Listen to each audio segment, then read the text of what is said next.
Hora 25. Con Aimar Bretos.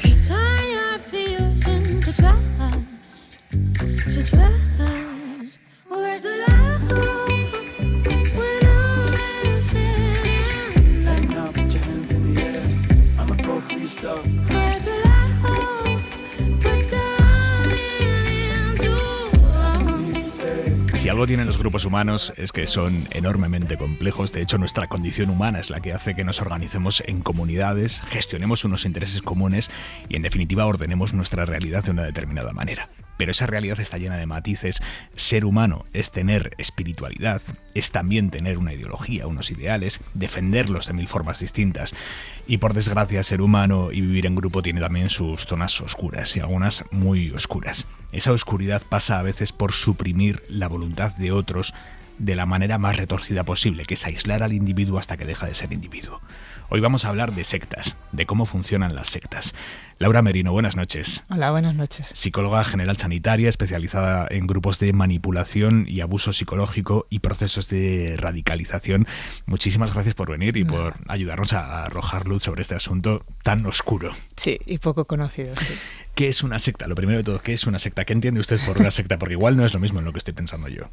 A ver, lo que pasa es que usamos el término secta porque nos es cómodo y rápido, pero la verdad es que está muy sesgado, porque cuando tú piensas en una secta, que piensas en un grupo religioso. No se puede evitar y además la nomenclatura es así. Y en realidad lo que estamos hablando son de grupos. Pueden tener ideología política, religiosa, cualquier tipo de ideología. De hecho, no es la ideología lo que se valora, ni lo que se prejuzga, ni lo que es un problema, sino las técnicas de persuasión coercitiva y de manipulación que se utilizan para hacerte creer en esas técnicas. Entonces, claro, a veces hay grupos de este estilo que hablan de criptomonedas, que ahora está muy presente, o de negocios o de salud, y no vemos la parte de manipulación y sectaria que a todos nos viene a la cabeza con grupos antiguos de gurús, ¿no? Por ejemplo, este grupo del que detuvieron hace unos meses a varios de los cabecillas, IAM Academy, que se dedicaba a eso, a la gestión de criptomonedas, que al final era una gran estafa piramidal en el que entraba, no conseguía salir. ¿Eso se puede entender también como una secta? Es que ahí hay dos cosas también. O sea, por un lado está la estafa y lo que es la estructura piramidal que puede tener cualquier negocio y no está regulado, o sea, no está permitido en España, pero no es eso lo que valoramos como secta, entre comillas, ¿eh? Lo que valoramos como secta y lo que han expuesto muchos chicos que han salido de allí es cómo viven, cómo les hacen vivir, cómo les hacen creer que eso es lo más importante de su vida, cómo les aíslan, cómo les condicionan comer, con quién se relacionan, con todo está relacionado y y supeditado al grupo, ¿no? Entonces, eso es lo importante de ese grupo, que nadie ve desde fuera. Desde fuera se ve más fácilmente quizás el tema de la estafa, ¿no? Pero no vemos la manipulación y la persuasión que están sufriendo los chicos que hay ahí dentro, y desde luego ellos no lo ven. Fíjate que lo defienden, que incluso se sienten ofendidos, se sienten incomprendidos. Tiene mucho que ver con ese apego emocional tan grande que les vincula al grupo, ¿no? Y sobre el cual se ponen a defender. O sea que en una secta por donde se parte es por aislar al individuo de toda su realidad exterior. Y de su razón. Para mí lo más grave es que no eres capaz de racionalizar cosas que son obvias, que te hacen daño, que no son beneficiosas, pero al final lo que hacen es anulan esa capacidad de raciocinio de la persona. Y como también la aíslan de familiares, la aíslan de información, la aíslan de todo, pues al final dominan completamente qué piensa, cómo piensa, sus miedos, sus emociones, todo. ¿Y eso cómo se hace? Muy poco a poco, esa es otra. O sea, decir, cuando tú entras en un grupo de estos, son gente amable, son gente que apabulla. Nosotros los psicólogos llamamos que siempre hay como un bombardeo de amor al principio, ¿no? Tú llegas a un sitio donde te dicen que eres genial, que eres guay, que te van a acompañar a todos sitios, que somos como una familia. Muchos de ellos usan nomenclatura familiar, ¿no? Brothers, hermanos, padre, que tiene mucho que ver con ese condicionamiento que van haciendo poco a poco. La verdad es que al principio es muy amable, incluso los chicos pueden tener cambios muy positivos, ¿no? Hay grupos que ayudan a dejar las drogas, como vamos a ver los negativos, ¿no? Pero luego poco a poco la supeditación es total y la no capacidad de tener criterio propio y decisión propia. ¿Y quien supedita al otro, quien anula al otro, es consciente de que lo está haciendo? Sí, porque normalmente además esto es un gurú, ¿no?, en el sentido más clásico del término, o una cúpula, ¿no?, que tiene unos intereses claros de tener mucho poder.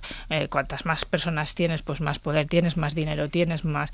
Una cosa que me dice mucho, bueno, es que a mí no me piden un duro, ya, pero a lo mejor luego estás haciendo la web, estás vendiendo libros, estás todo el día hablando de ese negocio, con lo cual estás captando gente. Todo eso implica un poder para las personas que lideran esos grupos, que evidentemente que son conscientes de lo que están haciendo y de cómo lo están haciendo. La personalidad del líder es fundamental. Sí, normalmente sí, claro. Muchas veces depende, ¿no? Los grupos que clásicamente nos vienen a la cabeza, siempre puede haber un trastorno de personalidad, ¿no? Un cierto misticismo y creerse especiales o nacidos de algo especial, pero lo que sí que todos se sienten con unas capacidades increíbles, desde pues hacerte millonario a curarte cualquier enfermedad con cualquier remedio casero. Sí, tienen un perfil narcisista, por decirlo de alguna manera, son inteligentes, son muy buenos manipulando. Y la personalidad del persuadido, del anulado, también eso cuenta. Sí, me lo dicen muchas veces como que hay un perfil, ¿no? Y a mí eso me preocupa, porque entonces nos aleja de la posibilidad, que yo siempre digo que todos podemos ser manipulados, todos. La cuestión es que se dé el momento adecuado, circunstancia adecuada y el grupo que a ti te puede entrar, ¿no? Porque lo que yo he comprobado con los años que llevo trabajando es que si tú no tenías una vulnerabilidad, que muchas veces sí que la hay, ¿no? Pues ser muy joven, idealista, tener alguna necesidad, pues quedarte en paro o alguna enfermedad, esos son vulnerabilidades, pero no son características de la persona, porque lo que yo he visto es que si tú no tienes una vulnerabilidad, el líder o el grupo ya te la generará, ¿no? Tú entras allí casi sin problemas y a tener una experiencia, digamos, pues por ejemplo, de consumir una droga, y acabas teniendo problemas con toda la familia y hasta tus bisabuelos te han podido heredar enfermedades, ¿no? Y es porque poco a poco ellos se van creando su necesidad de existir para ti y de ser la solución a todos tus problemas. ¿Cuáles son las tácticas de manipulación más habituales que utilizan los líderes o las cúpulas de estas sectas? Las técnicas, bueno, son muy variadas, ¿eh? Hay desde, pues, las más típicas es condicionar comida, sueño y actividad, por ejemplo, hacen trabajar mucho, dormir poco, comer poco, es lo más habitual, porque debilitamos a la persona. Tú tienes a una persona durmiendo poco, trabajando mucho y comiendo poco, y le haces creer lo que te dé la gana. Incluso le puedes hacer tener experiencias místicas que son muy, que al adepto le influyen mucho, de tener esas experiencias raras, pseudo religiosas, ¿no? Y luego las típicas, pues, que hemos hablado, técnicas de aislamiento, de condicionarte la información. No sé, hay muchísimas. Pero las sectas llegan a destruir la voluntad de una persona o la anulan temporalmente, la aplacan. Yo siempre digo que lo que hacen es construir una personalidad sectaria, que es con la que siempre vamos a topar, que además es muy irracional, muy poco accesible, emocionalmente muy fría. Los padres, por ejemplo, que yo ayudo, pues lo pasan mal porque no reconocen a su hijo. Yo he tenido padres que han transmitido una enfermedad, que tengo una enfermedad al hijo, ¿no? Y el hijo quedarse tan pancho porque, bueno, es más importante que tengo que hacer algo con el grupo, ¿no? Y yo siempre digo, es una personalidad sectaria, les pongo la misma metáfora, es como una muñeca rusa.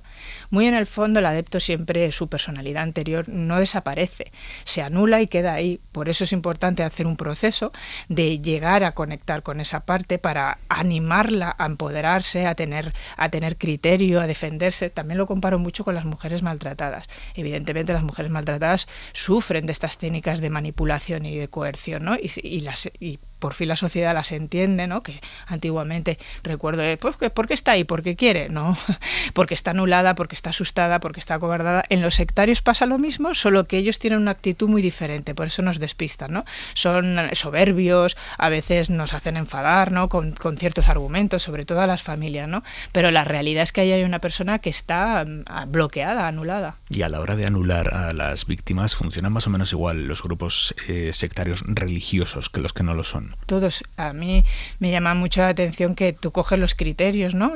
O las técnicas de manipulación y coges uno religioso, coges uno político, que los hay tanto de extrema izquierda como de extrema derecha, o el yihadismo, ¿no? Lo que es la radicalización, y ves cómo lo hace cada uno, pero hacen todos lo mismo, exactamente la comida. A lo mejor lo hacen de otra manera, ¿no? Pero a lo mejor un grupo religioso no te pone a trabajar 12 horas y te pone a rezar 12 horas, viene a ser lo mismo y viene a tener el mismo efecto en la persona, pero cumplen todos. De hecho, con este grupo que comentabas, no sé si conoces a Tamayo, que es el que lo destapó. Carlas Tamayo estuvo aquí en Hora 25, ¿sí? Sí, contándonos cómo había conseguido destapar esa estafa piramidal sectaria. Claro. Pues fue muy gracioso porque él se entrevistó conmigo a propósito de otro grupo, ¿no? Y me decía qué características tiene. Entonces luego fue muy curioso cuando dio con este grupo, él se dio cuenta que todo lo que él y yo habíamos estado hablando sobre aquel grupo se cumplía para este.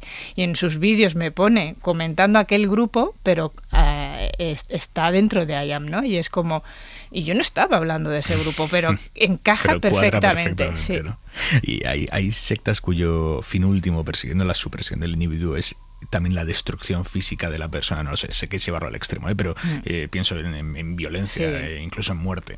Bueno, eso depende del punto del líder o del gurú, ¿no? Tenemos grupos famosos, yo creo que todos, no sé, Jonestown, el templo del pueblo, ¿no? Con un suicidio de casi 1000 personas, pues no es lo más habitual, pero es verdad que pueden llegar a ese extremo, ¿no? Depende de la locura y paranoia del gurú. Lo que sí que es más habitual y no tan vistoso es hacer sufrir a los propios adictos, pues vejaciones, pegarles, violaciones en nombre de la sanación de enfermedades. Es más habitual de lo que nos parece. En España, ¿qué sectas operan que podamos considerar realmente peligrosas?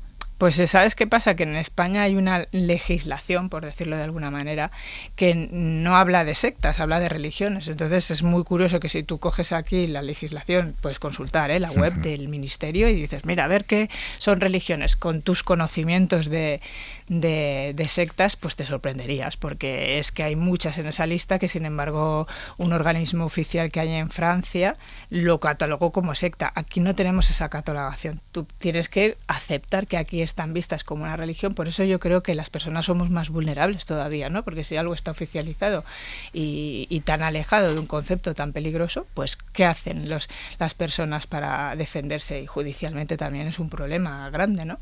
Porque luego la manipulación muchas veces tú no la ves así a primera vista, es el adepto cuando sale el que tiene que enfrentarse a denunciarlo, a que los jueces tomen medidas y escuchen a esas personas que han sufrido. Hombre, tú me puedes decir que 1 o 2 inventan algo, pero por ejemplo Cienciología tiene decenas de exmiembros, ¿no? Que realmente además no es lo suyo denunciar porque tienen miedo, tienen vergüenza, no tienen un recurso que dices algo y me apoyo en ese recurso para que me defiendan y me protejan. En España no existe. Entonces las familias están o los adeptos muy vendidos a que ellos mismos son los que tienen que encontrar soluciones. ¿Cuál es el ejemplo de una secta que haya funcionado en España y que durante años haya sido imposible de aplacar y que haya tenido... Cualquiera de las fuertes que te vienen a la cabeza, ejemplo, Testigos de Jehová, Cienciología mismo, las grandes, es que es muy difícil eliminarlas, o sea, realmente a lo mejor es más fácil, podemos eliminar una más pequeñita que no tiene tanto poder para defenderse, para denunciar. Ellas se defienden bien, tienen poder, tienen dinero y entonces por menos de que canta un gallo te ponen una querella, ¿no? De injurias y de cosas así. Entonces, claro, por eso es importante que esto lo denuncie la gente que lo ha vivido. ¿Cómo se sale de las sectas? Es un proceso complicado. Y mira, normalmente, se sale la mayoría, esto por estudios, hay mucha investigación, la mayoría sale solos, primero porque la gente no tiene conciencia de que puede ayudar. Con una mujer maltratada sí que se nos enciende, ¿no? La luz de voy a ir a ayudarla, a llevarla a un centro de mujeres o a un psicólogo, pero en el tema de las sectas pues se ha vuelto raro, cree cosas raras, pero él es que no tiene acceso, se enfada y hay mucho que hacer. Lo que pasa que es complicado porque es volver a eliminar ese aislamiento, sería lo más importante, volver a conectar con ese adepto y que volvamos a ser una fuente de confianza para él.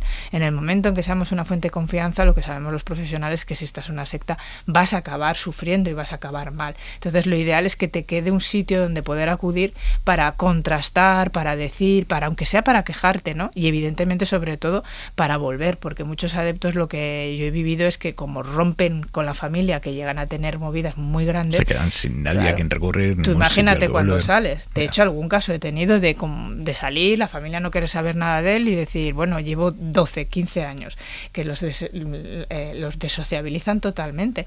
Entonces, ¿ahora qué hago si tampoco tengo a mi familia? Pues me vuelvo para adentro, en grupos así más estructurados, donde trabajan, viven y todo. Es muy frecuente que como no tengan una alternativa fuera, les es muy difícil salir.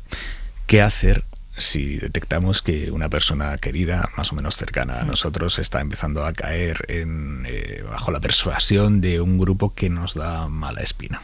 Pues fíjate, es que además lo que nos tira el cuerpo, la reacción natural es la más peligrosa, porque tú como tú lo ves muy claro, es que ves muy claro cómo te están engañando, cómo te están manipulando, cómo te están condicionando. La familia, la reacción normal, es un hijo, es como cogerlo, ¿no? E intentar apartarlo, aunque sea un poco con autoridad, ¿no? Los padres siempre, pues no sales, pues no vas a la universidad, o si vas a la universidad, ¿no? Pues eso es precisamente lo que el grupo espera para precisamente lo que, además, cuando el adepto ya nos da señales, ya está preparado para también respondernos, ¿no? Y si tú te muestras crítico en el grupo, él va a ser inflexible alejándose de ti. Entonces yo siempre digo que hay que cuidado, porque es que luego girar eso es muy complicado, ¿no? Y la naturaleza del padre es, pero si es que mi hijo, que hace 2 días yo le decía, vente vaga, y se venía. Y eso no funciona en los grupos sectarios, con lo cual hay que tener mucha paciencia, hay que informarse muy bien, a lo mejor intentar dar con asociaciones que las hay en España de exmiembros, porque todo lo que nos sale de manera natural es decir, es tan fácil una cosa como, por ejemplo, con Ayam. Lo siento y le pongo los vídeos de Tamayo. Y es, pues no, porque ya lo han reciclado todo, ya se lo han explicado todo, ya le han pedido cómo tiene que reaccionar, y la realidad es que una persona de una secta no sale por el lado racional, que a mí esto me cuesta mucho que la gente lo vea. A ver. Sí, decir, bueno, entonces llegará un momento en que vea que esto es una gilipollez y ya está, ¿no? Entonces la gente se empeña en dar argumentos. Voy a darte argumentos de por qué esto no, y al final lo que les ayuda a entender es que no es eso, que si ellos emocionalmente pierden el miedo, pierden el enfado, pierden la dependencia que tienen en el grupo, es entonces cuando se atreverán. De hecho, además, yo tengo muchos pacientes exadeptos que dicen, pero ¿cómo podía creer yo todo eso? No van una a una tirando las creencias. En el momento en que salen y son liberados emocionalmente, todo les cuadra y todo lo ven, y ellos mismos empiezan a verbalizarte, mira, y me hacían esto, y yo pensaba esto. Yo les pongo muchas veces, hablamos de las técnicas, ¿no? Una a una, a ver qué han usado contigo. Ah, pues mira, y ellos mismos van cayendo. Cuando entré me dijeron, cuando yo decía o hacía, pero eso es como un clic, ¿vale? Al que no le podemos llevar mediante la racionalización. Y en ese momento posterior, ¿hay más celebración por haber podido salir o hay más culpabilidad por haber caído en un origen? Pues fíjate, la verdad es que, mira, has dicho una cosa, la familia lo celebra muchísimo, pero el adepto tiene emociones encontradas, como las que has dicho, desde la culpa, la vergüenza, ten en cuenta, muchas veces ellos han captado gente y eso lo llevan muy mal cuando salen, necesitan sacarlas o atenderlas, y se mezcla un poco todo, sentimiento de culpa y de vergüenza, pero bueno, en un proceso terapéutico o personal, tienen que llegar a entender que ellos no son culpables, que esto es como, ¿tú eres culpable de que te roben la cartera?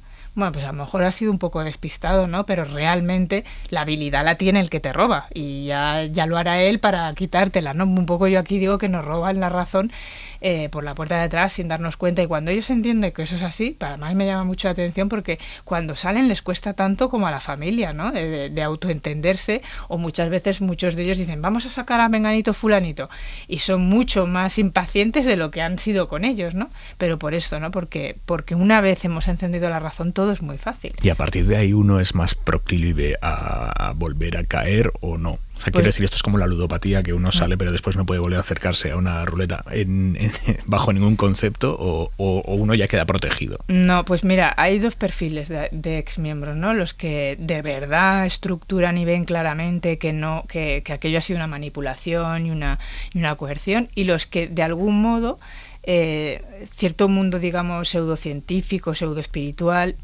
como que no piensan de manera racional, ¿no? Ese pensamiento mágico que el ser humano tiene en mayor o menor medida. Hay gente que no lo elimina del todo, que no racionaliza del todo, y me he encontrado muchas veces gente que, bueno, este sí, pero el siguiente grupo, este es mejor, porque no es como, y es como, hasta estos casos son los más difíciles, porque ahí sí que hay como una personalidad, ¿no? Definida por esa pseudociencia o pseudoespiritualidad, que es más complicado de trabajar. También lo pueden hacer, y no se trata de no devolver a la gente racional y nada espiritual, ¿no? Pero ayudarles a entender que la espiritualidad no te puede comportar nada negativo. Ahora mismo, ¿cuáles son las sectas más persuasivas y a su vez peligrosas de España, siendo legales? Pues es que ¿sabes qué pasa? Las más peligrosas para mí son las que menos conocemos, porque las que más conocemos, al final hay mucha información, las tenemos muy, muy presentes, pero los grupos más peligrosos, y que yo he visto movidas más radicales con los adeptos, son a lo mejor grupos de 12, 15 personas en tu barrio, en el local de abajo, que pone Reiki, y está muy bien que sea una tienda de, pues yo qué sé, de cosas naturales. Pero en la trastienda hay una persona que se está alzando como terapeuta o pseudoterapeuta y está influyendo solo a 12 personas.